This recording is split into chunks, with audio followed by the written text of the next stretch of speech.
Today on Monkey Life, a disturbing video of a sick male marmoset results in an urgent rescue mission for Alison. The video clip is absolutely horrific. It's heartbreaking. It can bring tears to my eyes. It may be too late to save the male, but Alison's been told there's a female at the same address. We're going to be as respectful as possible, but if that female marmoset's in there, we're having her. And back at the park, the clever Capuchins have a tricky, sticky puzzle licked.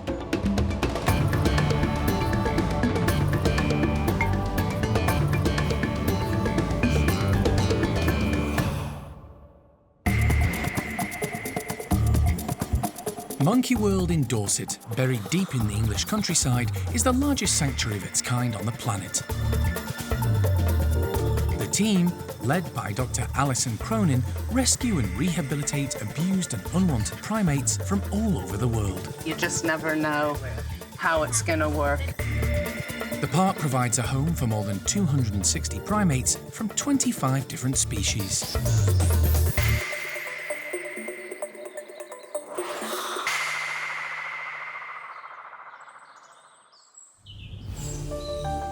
This morning, Alison's preparing to leave on yet another rescue operation resulting from the UK's primate pet trade. And today's mission is one of the most upsetting she's had to deal with. Today's really not a good day. It's a nightmare, actually. One of the, again, I feel like a Groundhog Day, one of the worst cases I've sort of heard about. But last week, I was sent a video clip of a male marmoset from the pet trade, and the video clip is absolutely horrific. It's heartbreaking. It can bring tears to my eyes. This poor male marmoset was on the floor, sort of unable to lift its head up, trying to eat some mealworms, and just clearly ricketed with bending, broken limbs, and in terrible, terrible condition. The video was sent to Alison by the RSPCA, who were concerned about a pair of marmosets living in a house in Devon. The male marmoset in the video was taken to a vet by its owners, but didn't survive. The health of his female partner is unknown. Where we are today is that a police warrant was sworn last week for the female marmoset, for us to enter the premises, well, for the police to enter the premises and give access to RSPCA and myself to go in and check and potentially seize the female marmoset, but also to see if we can find and locate the body of the dead male. After seeing the footage of the male, called Pablo, Alison wants to do what she can to help the female. This morning, she's heading to Torquay to link up with the police and the RSPCA. It's a 2-hour drive to the town on the English Riviera. The warrants have been issued and all parties involved are meeting for a brief discussion at the police station. Just trying to work out a plan, really, to make sure that it goes smoothly for the marmoset. There's also a dog at the property. And obviously, this is somebody's home, so we're going to be as respectful as possible. It's a short drive to the owner's house, where police officers gain entry. After a brief chat, Alison is allowed in. Hey, little girl. And gets her first look at the female marmoset. It's being kept in a cage in the family's lounge with no outside access. But it does have fresh food and clean water within easy reach. The owner doesn't want to appear on camera, but is happy to talk to Alison. How much did you pay for him? I rescued them. Oh, okay. Where did you get them from? The both of them, I rescued them from a house where they wasn't being looked after, so we took them to see I wasn't doing a good enough job. Didn't know much about them either, so. Yeah, he took them on. And now you've got all of this going down. Yeah. The man has been looking after the pair for about a year. The female marmoset is called Carly and is extremely nervous. Pablo, the male, is buried in the back garden. An RSPCA officer exhumes the body so it can be sent for a post-mortem. It's the body of the male marmoset that died, as far as we can make out, around about 5 weeks ago. So that'll now go for veterinary examination to see what it was suffering from. It's a tragic situation, but Alison's focus is on the welfare of Carly. The police are there to confiscate her, but Alison is hopeful she can persuade the marmoset's owner to sign her over to Monkey World.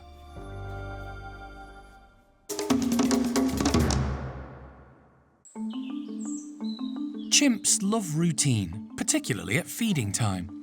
Every morning, the bachelor boys have their breakfast in their outdoor enclosure. It's also an opportunity to enjoy some fresh air and let off a bit of steam.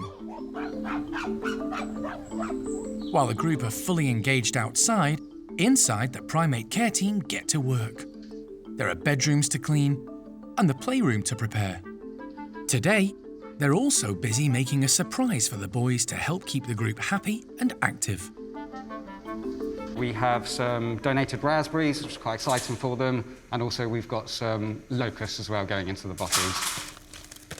When we get donations come in, we do try and give them to them as often as possible, just because it is really quite exciting for them.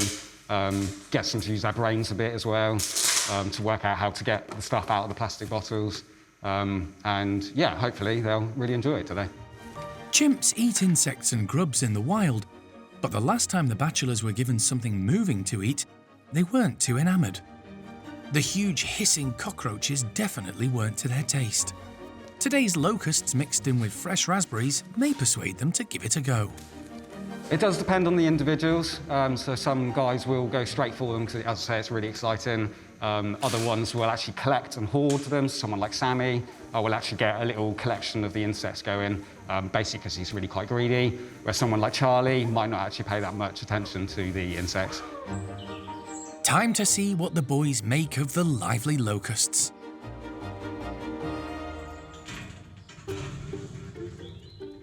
The slide connecting the outside enclosure to the playroom is opened, and the boys waste no time heading back inside. Seamus is in first and runs across to greet Jeff. Hey, buddy. The rest of the group aren't far behind and immediately spot the clear plastic bottles. Raspberries are a favourite with many of the chimps, and each displays their own technique to reach them. Sammy uses his teeth and brute strength to break the bottle in two. He loves the main course of raspberries, but isn't so keen on the side dish that comes with it.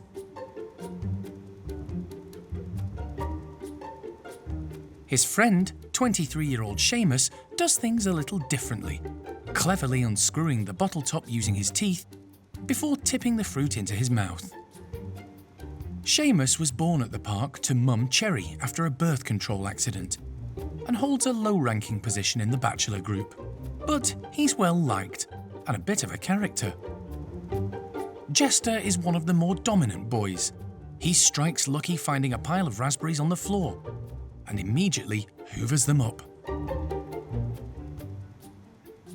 Most of the chimps ignore the locusts in favour of devouring the juicy fruit. Seamus, however, seems to be playing with one of the insects, holding it between his lips. Once the supply of raspberries is pretty much exhausted, the majority of the group head back outside, leaving some of the lower rankers to mop up any leftovers they can find. Charlie, however, is quite content just to chill out.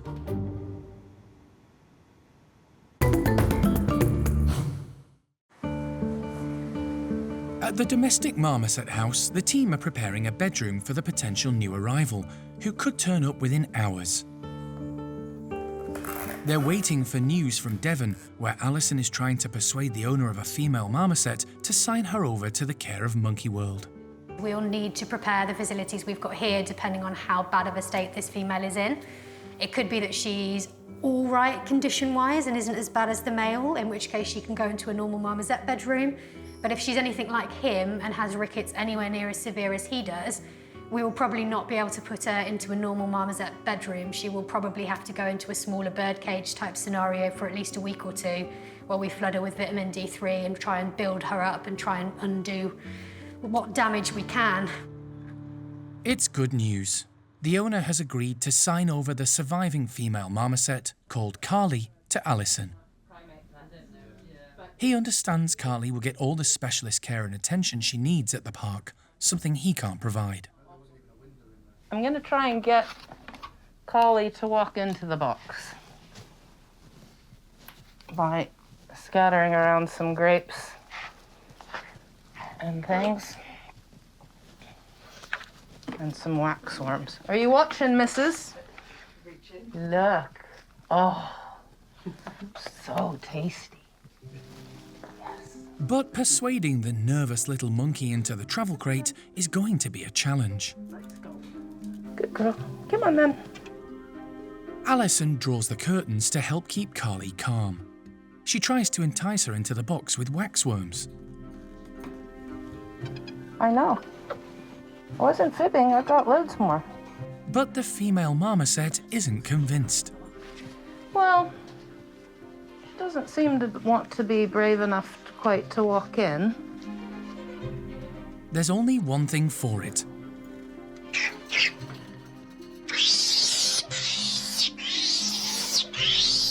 Alison reaches in and quickly grabs her.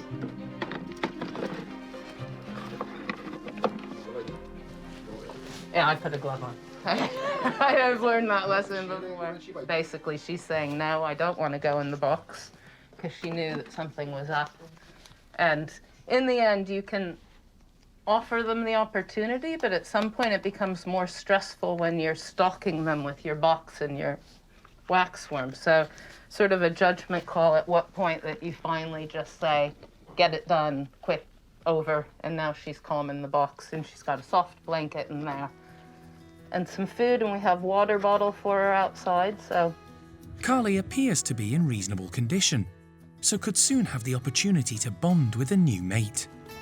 She's looking pretty good to me. I think she does need that D3, but other than that, we'll get her going, and potentially we'll check her feces, because our veterinarians can do that in-house for parasites. And if she's all healthy, then she'll meet Comet probably tomorrow. So, yeah. And hopefully she'll have a better attitude with him than she did me. Yeah. With the paperwork signed and sealed, Alison is keen to get back to the park so Carly can settle in. They actually signed her over to me, so I'm now Callie's new guardian. It's really good for her. Now we just have to make sure that she's fit and healthy and has a long life ahead of her.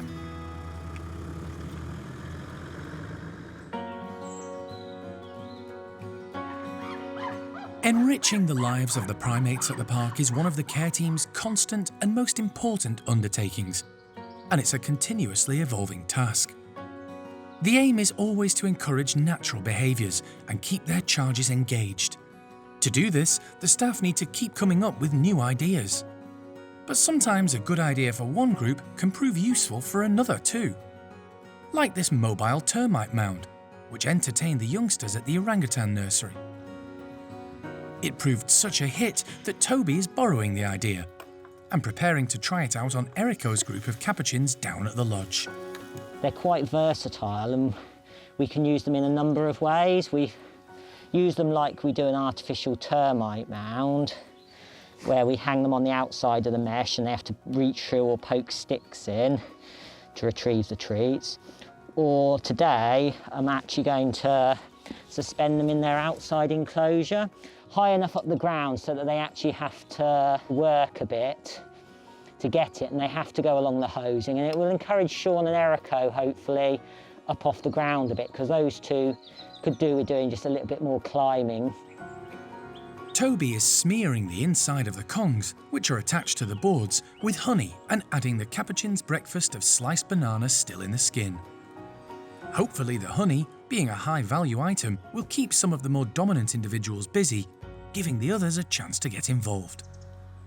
The ability to climb varies in this group because there's a mixture. A lot of the older animals in here were wild caught before they were taken to the laboratory, so they're brilliant up the trees. Ringo, Abby Marlowe, Scarlet, Zoe, Binti will be right up the top of these trees on a sunny morning like this morning, getting the warmth. Erico can climb. He just can't be bothered sometimes. He doesn't need to so much because he's the dominant male. Sean isn't so great at climbing. He never has been, but obviously he has got the handicap of his fingers, which does hinder him. But yeah, everyone in this group is capable of doing at least some sort of climbing, so hopefully we'll get them up and off the ground and having to, use some different muscles for a change. Leader Erico is first out. He immediately spots the hanging feeders and heads straight for them. Not the most enthusiastic climber, this morning sees his love of food and puzzles spurring him on to check them out. The rest of the group aren't far behind. The Capuchins are soon trying various techniques to reach the sticky honey and banana. Abby balances at full stretch, while elderly Binti defies her age, showing strength and agility as she clings on with one hand and uses the other to reach in for the treat. Not everyone has left the ground. Low-ranking Caesar has worked out he can reach one of the boards just by standing tall.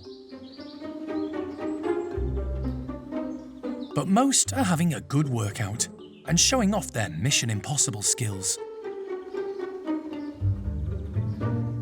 The two newbies in the group are settling in well, and Matty appears to have now accepted Erico is the boss. His female friend, Louie, has fully embraced life in the large group. She's always on the go, loves climbing, and is finding today's task finger-licking good.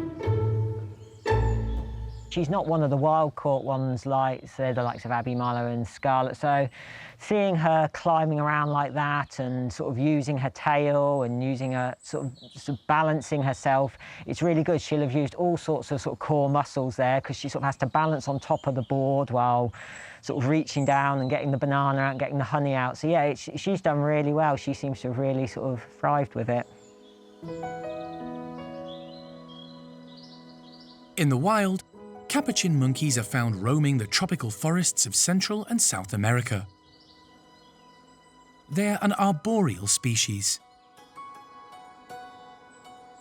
They spend almost all of their time off the ground in the tree canopy, foraging and travelling safe from terrestrial predators. Capuchin monkeys live in large mixed groups of up to 35. A single dominant male leads the troop. The species is considered to be the most intelligent New World monkey, able to assess and solve problems, especially when it comes to food.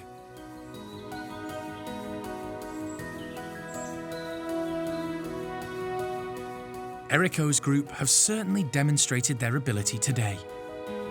This has been a really big success, and hopefully we can maybe make some more so we can spread them out more around the enclosure, and potentially we can try it on some of the other sort of smaller species on the park as well, like the lemurs and the spider monkeys and the squirrel monkeys.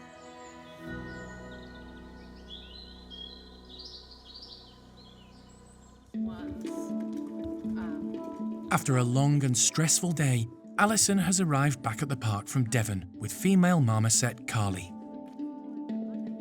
Primate care staff are on hand and have prepared a bedroom for the new arrival. All right, you're okay. Just set her down for a second. Steph has organised a selection of food for Carly to choose from. So I put a smattering of bugs in and just a couple of bits of grape and a couple of things. I want to overload her, and then I can always hand feed her a few bits. Yeah, she likes crickets and mealworms. Right, is everyone happy? I think so. Pop her in. The marmoset needs to be tested for parasites and given an all-over health check before she can mix with others living in the house. Until then, she'll be in a bedroom on her own, but able to see and hear her neighbours. Here we go. Hi. Hi there. Let me Come on, breathe. Carly. Carly is slow to emerge, despite the enticement of waxworms. It's okay. Feisty pants. She makes constant frightened vocalizations as she begins to explore her new surroundings. So she's feeling very feisty. She's wasted no time in telling us off for the situation, all these new people in this new place. Yeah, she looks pretty typical pet trade monkey. She's quite bright in her face, and she's quite sort of active. Bit of trembling in the arms and legs. Could just be nerves, because she's literally just moved into this scary new building with all these new faces and things she doesn't know. But it could also be from lack of moving on natural perching and not being able to climb about as much as she should be able to. Looks like a bit of a hunch spine there. There looks like a kink at the top of the back there, which would indicate rickets, which common pet trade issue. But yeah, we'll closely monitor over the next day or two, make sure we get some fecal samples so we can give her the all clear there, and just see what else we notice with her. The team are happy to just observe until she calms down.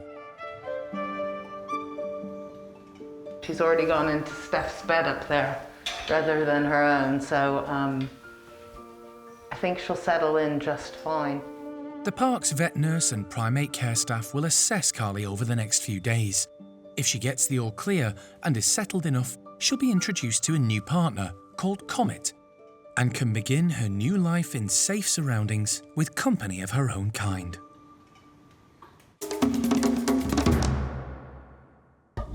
Next time on Monkey Life. Alison takes additional precautions to protect many of the park's residents, following confirmation the global COVID pandemic can also affect apes. If one chimpanzee in Hananya's group gets COVID-19, it's likely that all 17 will. And, just like Dad, little Woolly Leroy shares a strawberry breakfast with Father Levar.